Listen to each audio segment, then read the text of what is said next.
You 45 probably years. know. And when teenage boys are around teenage girls, that level of stupidity just rises exponentially. Their IQs just go way down. Right. They go away. So, and that doesn't end just because you turn 18 or 21.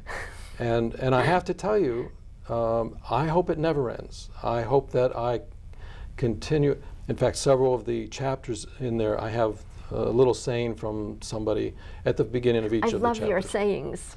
And one of them says, I forget who said it, that the adult body is merely the corpse of a child. That's right. It's what we have become, this trained, patterned person from the inventive, joy-seeking child. Yeah. So a lot of my effort in daily life is to bring that back and to introduce that to other people. And to keep joy alive in your life. Yes. Every day is a gift. Yes.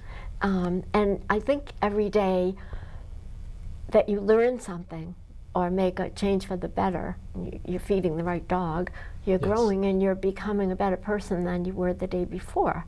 Yes. And one of my students a long time ago asked me why I thought we were put on Earth. And I said, I think that we're put here by whoever put us here to learn and to teach others. What else is there? I mean, if we don't learn, Well, we're dead. if you studied your Baltimore Catechism, that was one of the questions in there, but Yeah. I don't remember the answer. Oh, I remember the answer. And I also remember getting kicked out because I had the temerity to raise my hand and ask for a catechism with a real picture of God instead of a drawing. So I don't want this book. But I think I was 3 or 4, so yeah, I was 4 at the time. And I got into a lot of trouble for asking that question. Well, I think it's a grand question, and one that since the time of the inner turmoil that I had mentioned earlier,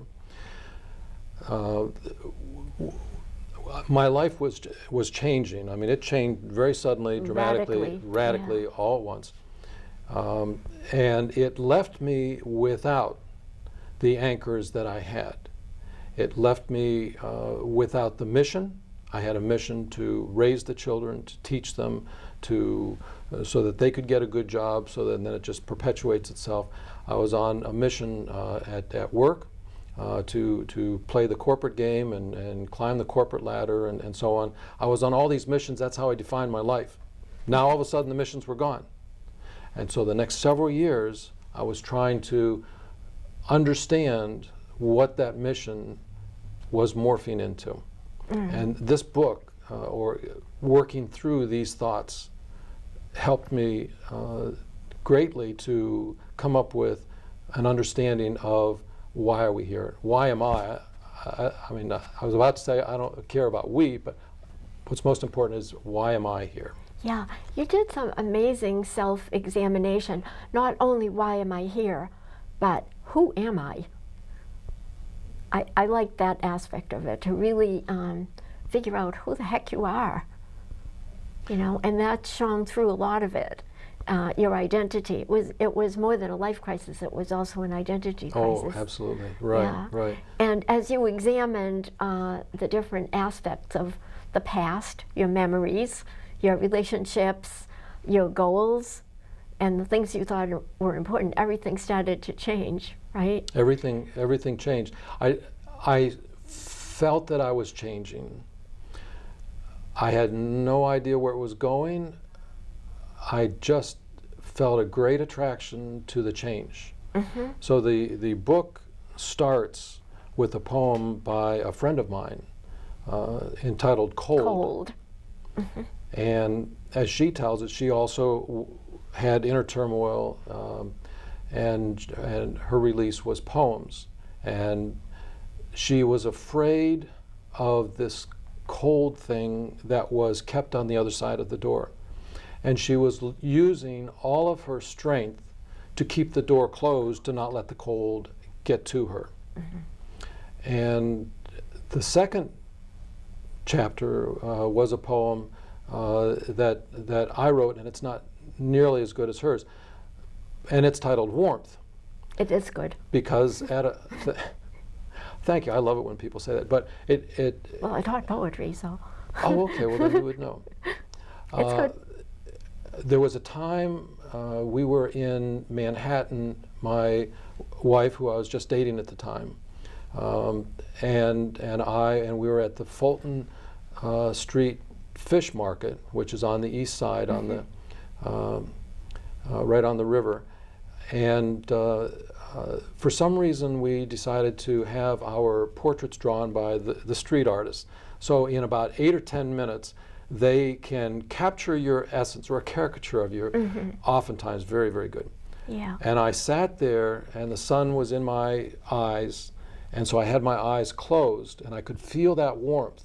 And my girlfriend, who later became my wife, was standing there, and I could feel the warmth that was coming from her also. And the epiphany that I had was, I've been using all of my energy to keep the cold door closed, Yeah. instead of using my energy to embrace the warmth. Right. And that was the big difference for me. Yeah. And really, it's the difference between fear, doing things out of fear, living out of fear, and joy, and doing things out of joy or for the right dog reasons. Right. So it's really all about feeding the right dog. And I'm sorry, but I think we're out of time. I wish we could keep talking about this. It's because there's a lot more to talk about in this book. We've just kind of grazed the surface here. But I want to thank you so much for coming today. As I said, I love this book, and I'm on my way to read your other books, The Dogs of Cancer and The Dogs of Divorce. yeah, and whatever else you write, I would definitely like to read. I'll keep you on the mailing list. Thank you. So thanks again for coming, and thank you for watching Books and Authors. This is Terry Kelly saying goodbye for now.